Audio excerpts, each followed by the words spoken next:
MLA Ramnagar, mister Jammu, chief engineer PMGSY, chief engineer R&D और बाशियों की team, यहाँ पर कुलदीप जी बैठे हैं, बाकी साथी में जानता नहीं हूँ, सबको मेरा अस्सलाम वालेकुम। डॉक्टर साहब, पहले जो आपको मुबारक कि आपकी एफर्ट से जो फेज 10 और फेज 11 के प्रोजेक्ट्स जो हमारे कंस्टिट्यूंसी में शुरू हुए, बहुत बड़ी ज़रूरत थी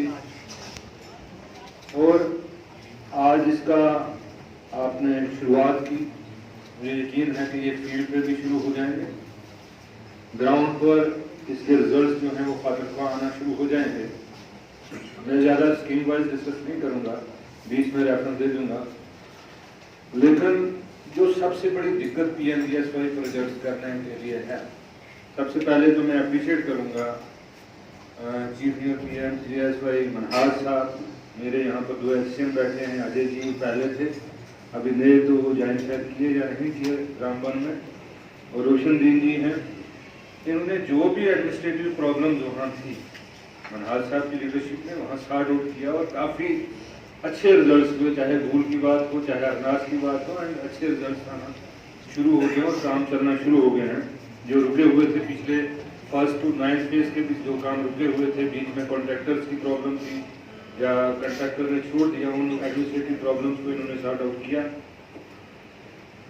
आपकी मौजूदगी में मैं एक चीज़ यहाँ पर कहूँगा, जो सबसे बड़ी प्रॉब्लम जो है, हालांकि हमारे जो रिमोट एरिया हैं, खासतौर पर जो गांव हैं, वहाँ पर ये दिक्कतें उतनी ज़्यादा नहीं आती, लेकिन PMGSY from phase 1st to phase 9th का जो लैंड एक्विजिशन के केसेस, क्योंकि मिनिस्टर साहब आपके पास बैठे हुए हैं, संजीव जी काफ़ी पुशिंग ऑफिसर है, उसमें भी बहुत सी पेंडेंसी। अगर हम देखें हमारी एक्विजिशन जो प्रोसीडिंग्स हैं, अभी वो भी किसी लेवल पर बहुत सी हैं ऐसी स्कीम्स तो बन गई है, लेकिन उनका अभी सेक्शन 4 नहीं निकला, किसी का सेक्शन 9 पे फंसी हुई है। इसलिए मैं आपकी प्रेजेंस से ये रिक्वेस्ट करूंगा कि कम से कम वो केस जो है PMGSY 1st to 9th phase के लैंड एक्विजिशन के, वो भी सेटल किए जाएं, क्योंकि वो भी एक प्रॉब्लम आ रही है और उसको कभी अगर आप पर्सनल लेवल पर कलेक्टर जितने हैं आपकी कंस्टिट्यूंसी हैं उनके साथ रिव्यू करेंगे तो that can be sorted out. ये होगी जी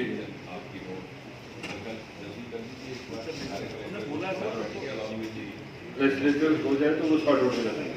और दूसरे एग्जैक्टली जैसे यूटिलिटी का कहा या जो डैमेजेस का कहा, वो भी उसमें सॉर्ट आउट हो सकते हैं। और दूसरा इशू जो फॉरेस्ट लैंड का है, सबसे बड़ा फॉरेस्ट लैंड का इशू है।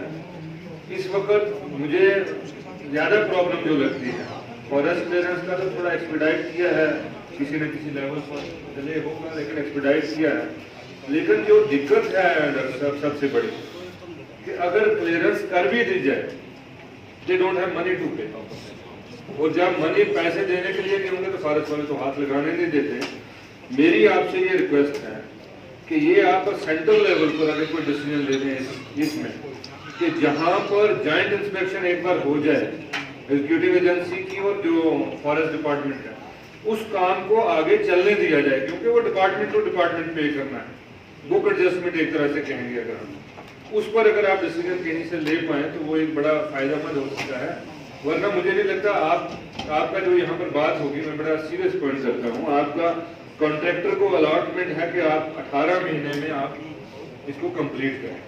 इसका मतलब अगर आज कॉन्ट्रैक्टर को अलॉट हुआ है काम, तो उस वक्त उसको किसी भी रुकावट के बगैर आपने स्कीम देनी। इसीलिए आपके डिलेड प्रोजेक्ट होते हैं कि वो रुकावटें उसको बेनिफिट देती हैं। जब उसके रेट या वो घाटे में चला जाता है, कटाई वटाई जो हाथ कटिंग करता है, उसके बाद वो छोड़ देता है काम। सो ये प्रॉब्लम अनएंडिंग रहेगी अगर इसको सॉल्व नहीं किया जाएगा। मुझे नहीं लगता कि इसको आप सॉर्ट आउट किसी भी लेवल पर कर सकते हैं। इसलिए मैं ये कहूँगा कि ये बिग बड़े लेवल पर अगर एनवायरमेंट मिनिस्ट्री से आप गवर्नमेंट ऑफ इंडिया लेवल पर बैठ के एक डिसीजन ले लें, जम्मू कश्मीर के लिए खासतौर पर, कि जहाँ जॉइंट वेरिफिकेशन हो जाए वहाँ गो हेड गवर्नमेंट को पब्लिक पर्पज के लिए है, इसलिए उसको अलाउ करना चाहिए। ये एक इशू है। और दूसरा जो सबसे बड़ा एक प्रॉब्लम आती है कि सड़कें हम बनाते हैं, लेकिन वहाँ पर जो स्ट्रक्चर लोगों के बीच में आते हैं, जो स्ट्रक्चर जो मकान आ जाता है बीच में, उसको बड़ा डिले हो जाता है उसको सेटल करने के लिए, जिससे आप डाइवर्शन बना बना के निकालते हैं। उस इशू को भी एड्रेस करने की जरूरत है कि एक टाइम बोर्ड मैनर फिक्स किया जाए कि विदिन 1 मंथ कलेक्टर और एक्शन जो PMGSY रहता हो उसको सॉर्ट आउट करें। दूसरी चीज मैं यहाँ पर कहूँगा, आपका जो थोड़ी बहुत कंप्लेंट्स हैं कि आपकी क्वालिटी मेंटेन करने के लिए, उसके लिए थोड़ा ज़्यादा मुतहरिक होने की जरूरत है। उसमें ज़्यादा डिटेल में मैं नहीं जाऊँगा। और दूसरा सबसे बड़ा इशू डॉक्टर साहब जो हमारा है, हमारा PMGSY फर्स्ट कंप्लीट है 12 फेजेस। अब इसके अलावा हम PMGSY में फर्स्ट फेज में नहीं उठा सकते, जितनी स्कीमें थी वो टेकअप हो गई। लेकिन PMGSY 2 के लिए हमने प्रिपरेशन अभी नहीं की है। आपकी सबसे बड़ी कंट्रीब्यूशन होगी कि PMGSY 2 के लिए जो लेफ्ट रोड हैबिटेशन है उसका आज ही कोर नेटवर्क बन जाए और आप एक शुरू कर बता दो। PMGSY 2 सर हमारा सब्जेक्ट का कंडीशन है कि PMGSY 1 में हमारा 90% अलॉटमेंट्स हो जानी चाहिए, जो हमें सेंक्शन आई है वो अभी तक नहीं। पिछले महीने हमारी 69% नहीं है, अगर वो हो जाएगी। हाँ हो जाए तो उस वक्त आप साथ शुरू कर दीजिए। उसमें PMGSY 2 में हमें आएगा सर अपग्रेडेशन 600 किलोमीटर हमारी क्वालिफिकेशन बनती है स्टेट की पूरे। सर मेरा कहने का मतलब ये है, वो तो आपको जब गवर्नमेंट ऑफ इंडिया लेवल पे ले जाना है उस वक्त वो क्राइटेरिया आपको फुलफिल करना है। ठीक है, लैपटॉप एजुकेशन वो उससे पहले नीचे काम शुरू हो जाएगा, अप्रैल से शुरू व्हाटएवर। इसलिए वो PMGSY 2 बहुत जरूरी है। और अब उसमें वो आपको हैबिटेशन आप कैसे उसको करोगे वो भी आपका एक इशू है, बट यू कैन दूसरे का बात उसमें हम GIS कर रहे हैं ना साहब, GIS बेस पे हमारा PMGSY 2 ठीक चलेगा। तो PMGS जो GIS का है, ज्योग्राफिकल इंफॉर्मेशन सिस्टम, वो हम कर रहे हैं और 2011 की पॉपुलेशन पे कर रहे हैं, सेंसस पे वो हो जाएगा। उस बेस पे हमारे जो लेफ्ट आउट रहे हैं काफी बड़े तो सारे उसमें कवर हो जाएंगे, उनको हम PMGSY 3 में ले पाएंगे। अब मेरी एक साल से गुजारिश है कि थोड़ा फ्रीक्वेंट ट्रांसफर की रिक्वायर्ड है, क्योंकि इससे भी कम से कम जो एक चीज की है ये किक ऑफ कर दें, शुरू कर दें। मेरे जो स्कीम्स हैं जैसे अरनाज दरमथा सावलकोट है, सारी फेज फर्स्ट और फेज सेकंड भी है, उसको आपको देखने की जरूरत है। थोड़ा सा मसला है, डिस्कॉम साहब अगर SDM को वहाँ भेजेंगे तो वो सॉर्ट आउट हो जाएगा। वहाँ पर एक आदमी प्रॉब्लम कर रहा है, आरंगे लैंड एक्वायर्ड है। इसी तरह माड़ी दकीकोट का मसला है आपका प्राणकोट। अडवाणी जी ने किसी वक्त बोला था जब प्राणकोट इंसिडेंट हुआ था, दैट्स ए मेजर कंट्रीब्यूशन। अगर आपका इसी NDA के दौर में हो जाए तो वो तो आपका एक कंट्रीब्यूशन हो जाएगा। इसलिए उसकी तरफ भी थोड़ा उसको फोकस, रुका हुआ है काम आपका। कनासा प्राणकोट भी रुका हुआ है आपका अरनाज दरियोट का काम जो है वो भी रुका हुआ है। आपके सलाल में 3 प्रोजेक्ट है वो भी रुके हुए हैं। ध्यानगढ़ दरान जो पीछे आपने एक ये डबल स्टोन मत लगाए, एक सिंगल स्टोन लगाया करें, अच्छा नहीं लगता। एक दिन जितेंद्र सिंह करेंगे, दूसरे दिन शिवजीत सिंह मनासी करेंगे, डजंट लुक गुड। यानी कोई प्रॉब्लम नहीं है, हमें कोई प्रॉब्लम नहीं है, बट एक स्टोन कम से कम लगाए, एक पॉइंट लगाया। Guidelines are very clear. अब कौन लगा रहा है ये भी एक, चलो अब इसमें नहीं पड़ेंगे, बट डजंट लुक एट, ये डिपार्टमेंट को देखना चाहिए इसमें। No I think all the legitimate stones should be done away. बात ही खत्म। जो लेजिटिमेट स्टोन लगाता है ठीक है, चाहे अपने आप लगाए, is no answer, because you are the custodian and the guardian of the road. कल आपके घर के बाहर मेरे नाम का कोई लगा देगा फिर। इसी तरह मैंने कल जो आपको कहा, I am not very much impressed by this answer कि अपने आप लगा देते हैं। तो आपके घर के बाद प्लेट एजाज खान की लगा सकते हैं। You are responsible, you are the custodian. If you are not able to deal with it, report to the police, report to the civil administration. एक प्रोटोकॉल आपको पता ही नहीं है, कोई पत्थर लगाया जा रहा है और आप कह रहे हैं कि खुद आगे लगाया जा रहा है, तो फिर यहाँ ये लगाने का फायदा क्या था? आपके ये लगाने से पहले कोई और 10 लगते नहीं। When he has raised a very sensitive issue which we don't wish to discuss, but this is sensitive issue. I mean, elected representative is elected representative. उसकी legitimacy क्या रहेगी? जहाँ एजाज खान का पत्थर लगेगा वहाँ जितेंद्र सिंह का भी नहीं लगेगा। We are very clear. अब इसी तरह जो मैंने कल आपको इंद की रोड का एक जिक्र किया, उस इशू को बहुत डॉक्टर साहब, एक रोड है इंद में, एक मैस्केर हुआ था बहुत साल पहले, जब आपको याद होगा, वहाँ पर एक रोड अनाउंस हुई, 2003 की बात है। तो अब उसका काम लगा था, लेकिन एक जगह स्लाइड आ गई, अब जिसकी वजह से रोड तो कटिंग हुई है लेकिन वो रुक गया है। अब उसको इन्होंने अल्टरनेटिव देना है या क्या देना है, वहाँ पर भी अब लोकल लोगों ने चंदा करके करना शुरू किया। बड़ा गलत इंप्रेशन जाता है कि गवर्नमेंट फेलियर हो गया जहाँ पर चंदा करके लोग सड़कें बनाने शुरू करते हैं, जबकि हमारे पास पैसे होंगे। तो दूसरा इशू जो है एक ये हो गया। दूसरा CRF का, CRF में आपने नाइंसाफी की हमारे एरिया के साथ। मैं ये क्लियर कहूँगा क्योंकि घर की बात है, इधर होम बैठे हुए हैं, हमारे जितने रिमोट एरिया है वहाँ CRF की स्कीम्स आपकी 1-2 स्कीमें आई हैं टोटल, बाकी वहाँ पर CRF के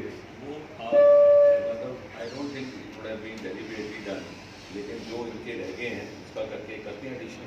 एक्चुअली क्या हुआ कि थोड़ा फॉलो अप वाली बात है, जैसे भद्रवाह वाले ने थोड़ा ज़्यादा फिगरसली फॉलो किए, 110 करोड़ ले गए, तो थोड़ा सा मुझे लग रहा है फॉलो अप भी हो पाया। हमने दिल्ली तक पहुंचाया, your point is well taken, Delhi तक पहुंचाया, उधर से आगे फिर वो उसके लिए फॉलो अप आपके लेवल पर, हमारे लेवल पर वो कोऑर्डिनेटेड फॉलो अप तो हो जाएगा। Your point is well taken, but it requires follow up. Actually क्या होता है कि किसी असेंबली सेगमेंट का ज़्यादा फॉलो अप हो जाता है तो वो निकल खुश हो जाता है। तुम्हारा क्या है तो करेंगे, मेरे भेजे थे प्रोजेक्ट आप भी, और जब आप वहाँ आए तो आप मुझे भी बताएं। सॉरी टू इंटरप्ट, वो जालता वाला ब्रिज भी आपने कमेंट किया है, डायरेक्ट ब्रिज जो है मुमकिन उनको एक डायरेक्ट ब्रिज जो बजाता है 3 साल पहले का वो CRF की लिस्ट है, लेकिन आ नहीं पा रहा। अगर हमने भी कमेंट किया था कमेंट शो कर इस बात मैं चिट्ठी भेज दूँगा, मैं आपको भी भेज दूँगा, उसका में भेज दूँगा ताकि आप उससे हो जाए। दूसरा जो नबार्ड की हम स्कीम लेते हैं, मैं आपके प्रेसिडेंट से फ़ायदा उठाऊँगा यहाँ पर। जो नबार्ड की हम क्योंकि संजीव जी R&D में भी रहे हैं, हमने एक क्राइटेरिया फिक्स किया है कि आपने 3 करोड़ से ऊपर नहीं जाना नबार्ड में। मुझे तो वो समझ गया वो किस बेसिस पर फिक्स किया गया है। तो गाँव जो हमारे पहाड़ी इलाके हैं, इनके हो गए हमारे हो गए, वहाँ तो 1.5 किलोमीटर सड़क बनेगी, वो तो रिजल्ट ओरिएंटेड हो ही नहीं सकती कभी।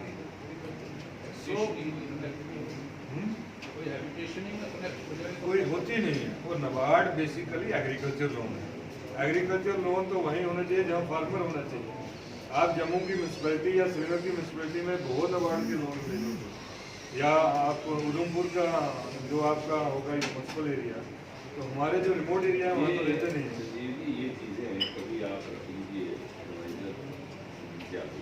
these are the issues to be taken up with the state administrative process, which is now the replacement of the cabinet, because तो आपने परमानेंट चलना है।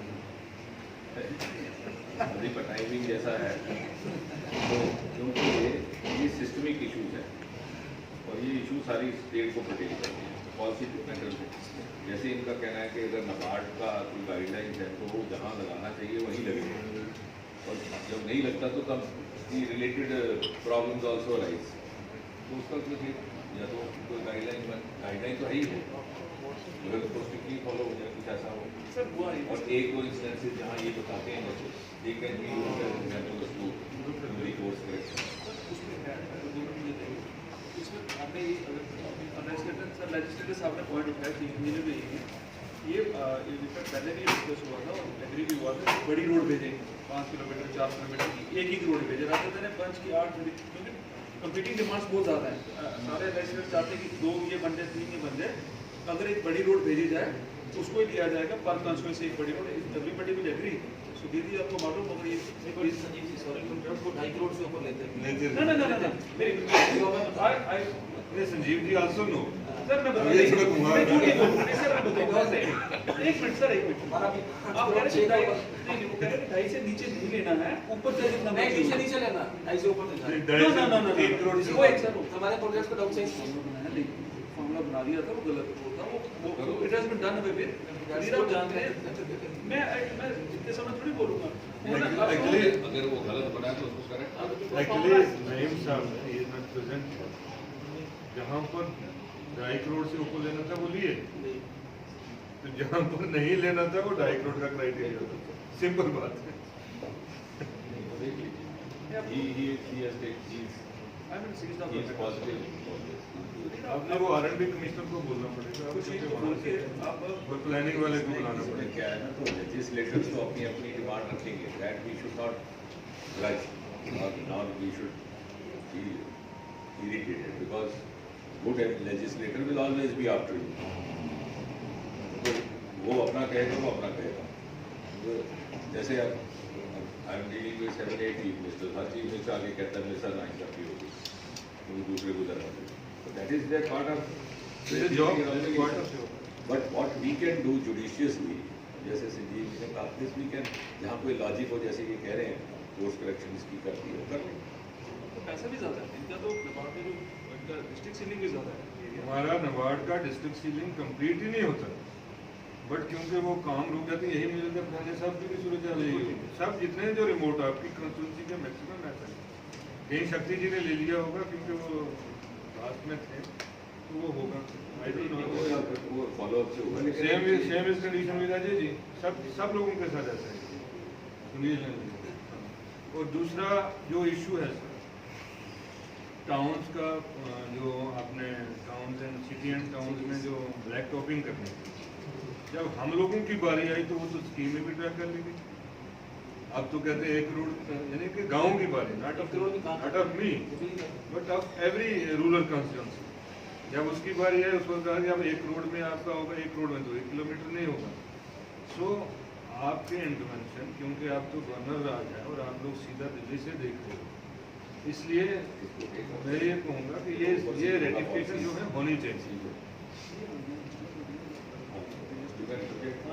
हमारा पिछला बैलेंस जो हो, चाहे खनिया साहब का हो, मेरा हो या अजय जी का हो, हमारे पिछले टारगेट्स कंप्लीट नहीं हुए, इसलिए वो टारगेट्स जो है वो कंप्लीट किए जाए। चौथा मेरा सबसे इम्पोर्टेंट इशू मेरा BRO रोड का, जो अरनास से लेकर माहौर तक रोड, उस पर तो हालत इस वक्त चलने वाली नहीं है। वो मुझे भी बदवाएं देते हैं और ज़्यादा अब आपको देते हैं, क्योंकि लोग वहाँ पर जो होते हैं, इसलिए उसको या तो BRO के चीफ मिनिस्टर को बुला के एक आप मीटिंग कर लेते हैं। मैंने डिपकॉम से सबसे पहले ही कहा था शायद फोन पर, क्योंकि there is a change of guard in BRO, तो general Harpal Singh has taken over as DG in place of general Srivastava.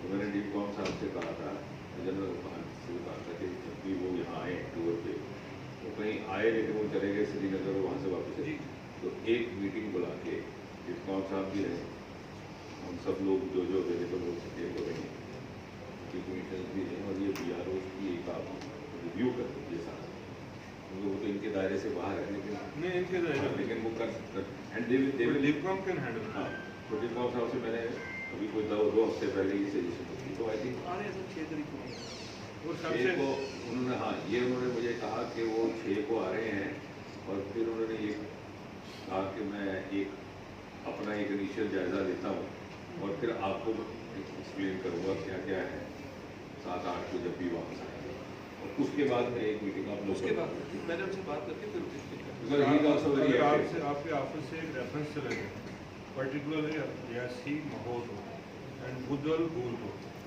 आप वो मुझे एक ये दो लेटर, मैं उसी को एनक्लोज करके जनरल हरपाल को भी भेज दूँगा, ये तो पर स्पेशल इमीडिएटली जो संजीव जी वहाँ पर जो पॉट होल है जो बरसात में है उनको फिल करें, मतलब इंसिडेंट। तो ये कुछ इश्यूज थे, होपफुली ये रहेंगे, और आइंदा अगर हम फ्रीक्वेंटली यहाँ पर मिल के मंथली एक मीटिंग इस R&B फॉरेस्ट और कलेक्टर्स की करते रहें, तो बहुत सी चीज़ें हम इस लेवल पे स्टार्ट आउट कर सकते हैं। आपके बुला देंगे दिशा के अलावा दिशा के दिशा में एक उसका अपना लिमिटेड मैंडेट है ना, ये आइडिया अच्छा है। कलेक्टर्स की मीटिंग में एक होलसम जायजा हो जाता है, तो I think very shortly you can call her महीने एक डेट फिक्स कर लें अगर आप जिस डेट अंडर योर चेयरमैनशिप बड़ा हुआ तो मैं आगे जा सकता हूँ। हाँ कोई शाम को रखते शाम को नहीं, दिन में रखिए, वर्किंग डे को अगर जरूरी हुआ जाना तो जानी, ठीक है सर, कर लेते हैं, कर लीजिए। यही इशू थे। बाकी आपका जो रेडियो स्टेशन आपके ऑफिस से इन्विटेशन आई थी, बहुत बहुत शुक्रिया, आवाज़ वहाँ से पहुँची आपकी।